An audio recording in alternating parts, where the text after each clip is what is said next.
Hey there guys, and welcome to my second YouTube video on Call of Duty Black Ops, and today I'm going to be going over some of the multiplayer aspects of the new game.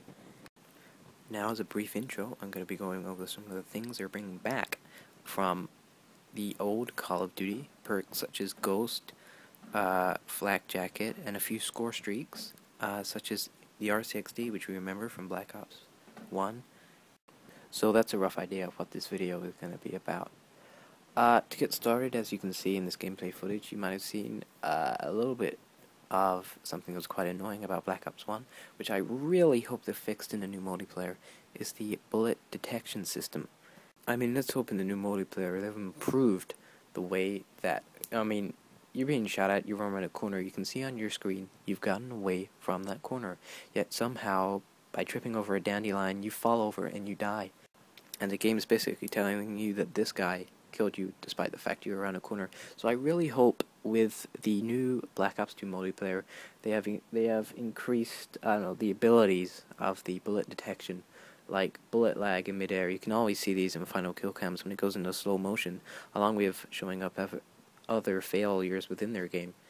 It can really show up how bullets lag in the air. So I really hope round corners that's one thing they've fixed. Although bullet detection is something I decided to carry on with first, because this has happened in, let's say, all of the Call of Duties. Call of Duty 4, not so much, but from Call of Duty 5, Modern Warfare 2, Black Ops, and Modern Warfare 3, bullet detection was always pretty shit. So that was something I wanted to carry over, because this is an ongoing thing. This is throughout all of the Call of Duties, and that's all my personal experience, that bullet lag is still quite a bad problem. Now I'm going to start off by mentioning the score streaks first over perks that are coming back, and one that I want to mention, one which I think Treyarch are incredibly proud of, is the RCXD, the remote controlled explosive device.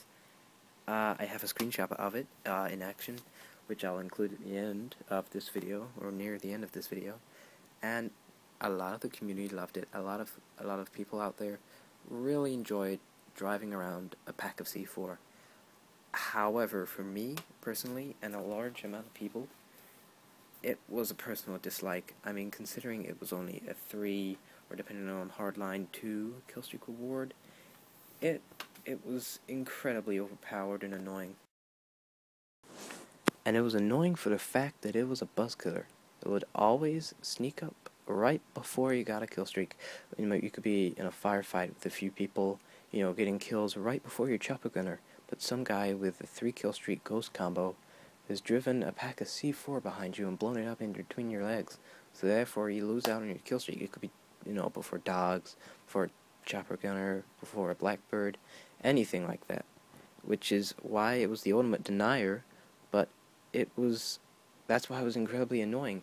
I mean, if you ever got one in, say, a care package and you blew up a guy, there was a little bit of, it was quite funny to drive it around the first few times, but to bring it back into a second game might prove to be incredibly unpopular. Now, moving away from the score streaks of Black Ops 2 and moving more into the perk areas for the multiplayer, we're talking about things that are making a comeback, obviously, and this making a comeback is one that we haven't seen for quite a while. In Modern Warfare 2, we had the cold-blooded perk. In Call of Duty Black Ops 2, it's back again. Although different to obviously what it was in Modern Warfare 2. It was the first time they had introduced such a thing. And it was like a combination of Blind Eye and Assassin from Modern Warfare 3.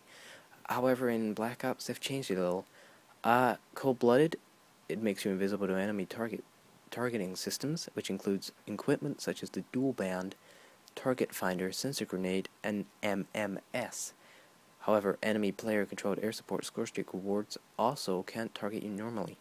So it has the traits of the cold-blooded from Modern Warfare 2 that we're aware of.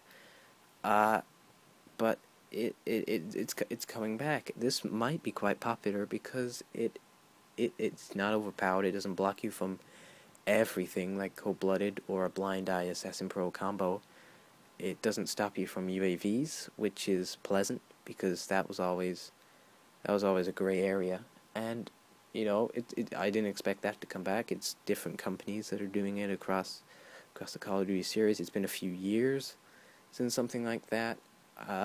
So bringing something back like that is reasonably nice.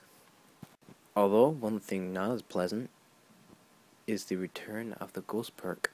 The name of the Ghost perk is reasonably infamous, seeing as how much hate it managed to generate from Call of Duty Black Ops 1. When you were running around on the multiplayer battlefield and you saw a guy wearing a hood or the clothing that they wore, you felt a little bit disappointed seeing that someone was actually using that perk, using it seriously, dodging UAVs. I mean, what's the point in getting a 3-kill streak if someone just using a perk 1 can counter it? It ruined the UAV, not so much as Cold-Blooded did, because I mean you still had variants in the battlefield. While with Ghost in Black Ops 1, sorry, it managed to ruin quite a lot of the flow of the gameplay. You always would have a guy, coming behind you. Whole clans of spawn killers would come along, wielding, sleight of hand, Ghost, and either hacker or ninja. So the fact that it's made a return is not as good. However, in its defense, Black Ops 2 is attempting to be the most balanced Call of Duty ever. So one thing that's coming up now is the description for the Ghost perk. The written description of what is written for the Ghost perk. You can see it in front of you. Now, you cannot be detected by enemy UAVs while moving, planting, or defusing bombs, or while controlling scorestreaks. Well, one thing that is quite good is the scorestreaks, because I remember being killed while in a Huey, while firing Valkyrie rockets, because someone saw me on the UAV, and because I wasn't moving, they just ran over, shot me square in the face. However, with this, it's more of a all-round player friendly. It's also primarily stopping camping. You'd have a dude sitting in the corner with his Ghost. You'd have a UAV. You wouldn't know he was there. He would just keep sitting there shooting down all of your team because the communication issues. They'll just keep running in, keep getting shot. However, if it's by running around, that'll encourage more people to run around. That'll stop camping. That'll make the gameplay obviously more fun. That's what a majority of the people want. But also, planting and defusing bombs, that is a time when you are most prone. You don't have a gun. You're pressing the infamous code of the 5858 over and over again while you're planting the bomb. You can't exactly, attack anyone or shoot anyone while doing it. So I think Ghost this year is quite a nice balance. It's not going to be obviously as bad. It's just, will it be used, as a combination? Will it be Ghost, Cold-Blooded, things like ninja or hearing enemy footsteps? Will that, bring back some memories of the Ghost ideas or of the blind eye assassin combo? So we'll just have to wait until the game comes out and really have to play it to experience what it's going to be like with people using the Ghost perk. Oh, and before I finish, something I got to include, like I said earlier. Here is a screenshot of the RCXD. I mean, they've obviously modded it to the 2025 standard rather than like a Hot Wheels car with a green light on the back. They've changed it. They've changed the exploding car into something that looks a little bit better. I mean, it's still just as annoying, but they're trying. They've updated it. It is going to be annoying. I hate the fact they brought it back. But here's a screenshot of it in action on, I think the map is Downturn, something like that. Aftermath, there we are. So yeah, that's a screenshot I promised you. And saying that pretty much wraps up my second ever YouTube video on Call of Duty Black Ops 2. So, thanks for watching, thanks for getting this far. I mean, I'm gonna drop them in, but if you could drop a comment on whether you agree with what I'm saying. I mean, because this is all my opinion. Like whether you agree or not. Again, it shows likes and dislikes whether you like the video and the commentary. And subscribe, obviously, if you want more videos. I mean, this is only my second, but obviously, I'll be updating more. Thanks for watching.